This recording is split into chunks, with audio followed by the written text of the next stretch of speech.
नमस्कार। कहते हैं कि इतिहास वो लिखते हैं जो जीतते हैं, लेकिन असली इतिहास तो उनका होता है जो हर दौर में लड़ते हैं और अपनी पहचान को बचाए रखते हैं। आज हम जाटव समाज के उसी शानदार इतिहास की बात करेंगे। वो इतिहास जो शायद किताबों में उतना नहीं है जितना लोगों के हौसलों में जिंदा है।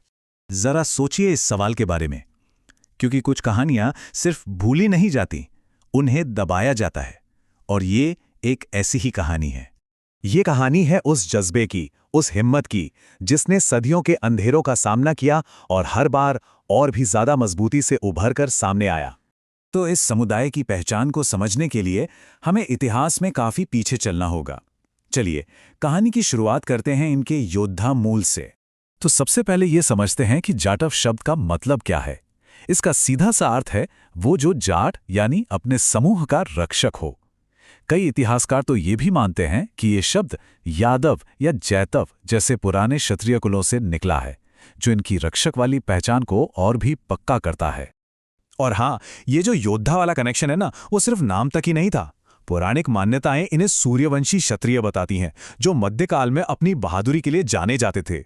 हालांकि वक्त बदला, लड़ाइयां हुई, सामाजिक उथल-पुथल हुई और इन्हें खेती जैसे दूसरे काम अपनाने पड़े, लेकिन एक चीज जो कभी नहीं बदली, वो थी शौर्य और स्वाभिमान की भावना, जो हमेशा इनके साथ रही। चलिए, अब कहानी में अगले पड़ाव पर चलते हैं।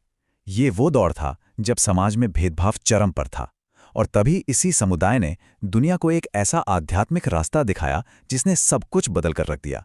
15वीं-16वीं शताब्दी में संत रविदास ने एक क्रांतिकारी सोच सामने रखी। उन्होंने साफ साफ कहा कि इंसान की पहचान उसके जन्म से नहीं, उसके कर्म से होती है। उन्होंने जातिवाद को पूरी तरह से नकार दिया और एक सपना देखा, बेगमपुरा का। मतलब एक ऐसा शहर जहां कोई गम ना हो, कोई दुख ना हो और जहां सब बराबर हों। बराबरी का ये विचार ही उनके दर्शन का आधार था। और जानते हैं, उनके विचारों का असर कितना जबरदस्त था। आम लोग तो थे ही, रानी झाली और मीराबाई जैसी शाही घरानों की हस्तियां भी उनकी शिष्य बन गईं। ये इस बात का सबूत है कि उनके विचारों में कितनी सच्चाई और ताकत थी। अब कहानी को और आगे बढ़ाते हैं और पहुंचते हैं ब्रिटिश राज के दौर में। ये एक बहुत ही दिलचस्प दौर था। एक ऐसा समय जब इस समुदाय की पहचान को फिर से परखा गया और एक नए तरीके से गढ़ा गया। ये दौर थोड़ा अजीब था। मतलब एक तरफ तो समाज में उन्हें लगातार भेदभाव का सामना करना पड़ रहा था, पर दूसरी तरफ अंग्रेज भी उनकी योद्धा वाली फितरत को अच्छे से जानते थे और उसे मानते भी थे। बस इसी दौर में इस समाज ने अपनी पहचान को एक संगठित रूप देना शुरू कर दिया। द्वितीय विश्व युद्ध में बनी चमार रेजिमेंट ने जापान के खिलाफ जो बहादुरी दिखाई, उसने सबको हैरान कर दिया। इसके साथ ही आगरा और मेरठ जैसे शहरों में जाटव महासभा जैसे संगठन बने, जिन्होंने शिक्षा और राजनीति में अपने हक की मांग को बुलंद किया। और फिर आया इतिहास का वो सबसे बड़ा मोड़, एक ऐसा टर्निंग पॉइंट जिसने इस समुदाय की आधुनिक पहचान को हमेशा हमेशा के लिए बदल दिया। ये मोड़ आया डॉक्टर बाबा साहेब अम्बेडकर के साथ। उनके आने से मानो एक नई क्रांति ही आ गई। उन्होंने ज्ञान, संगठन और संघर्ष का जो रास्ता दिखाया ना, वो इस समुदाय के लिए एक नई सुबह लेकर आया।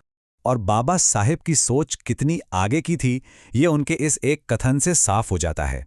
उनके लिए तरक्की का असली मतलब था समाज के सबसे पिछड़े हिस्से, खासकर महिलाओं की तरक्की।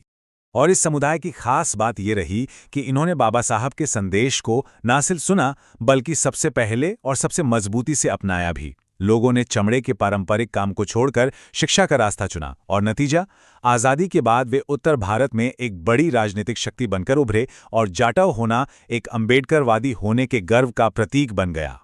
और इस राजनीतिक चेतना का सबसे बड़ा नतीजा क्या निकला? बहुजन समाज पार्टी का उदय और बहन कुमारी मायावती का उत्तर प्रदेश की मुख्यमंत्री बनना। ये उस राजनीतिक सशक्तिकरण की सबसे बड़ी मिसाल थी जिसकी नींव दशकों पहले रखी गई थी। तो इतने लंबे संघर्ष के बाद आज तस्वीर क्या है? ये समुदाय आज कहाँ खड़ा है? चलिए देखते हैं। आज अगर हम सत्ता के गलियारों में देखें, देश के प्रशासन में देखें, तो इस समुदाय की एक मजबूत पकड़ नजर आती है। आईएएस, आईपीएस, डॉक्टर, सिविल सेवक, देश की सेवा में हर जगह ये लोग एक महत्वपूर्ण भूमिका निभा रहे हैं। और ये कामयाबी सिर्फ भारत तक ही नहीं रुकी है। बिजनेस हो, आर्ट्स हो, सिनेमा हो या फिर खेल, हर फील्ड में समाज के लोग दुनिया भर में अपना परचम लहरा रहे हैं।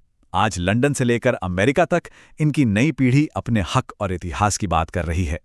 तो कुल मिलाकर ये कहानी है उन लोगों की जिन्होंने ये साबित कर दिया कि अगर ज्ञान और एकता की ताकत साथ हो तो सदियों पुरानी जंजीरें भी तोड़ी जा सकती हैं। ये उस समाज की कहानी है जिसने कभी हार मानना सीखा ही नहीं। तो आखिर में ये सवाल हमारे सामने खड़ा होता है कि जब कोई समाज अपने भुला दिए गए इतिहास को दोबारा खोजता है, अपनी पहचान को गर्व से अपनाता है, तो उसकी ताकत कितनी बढ़ जाती है। ये बात वाकई सोचने वाली है।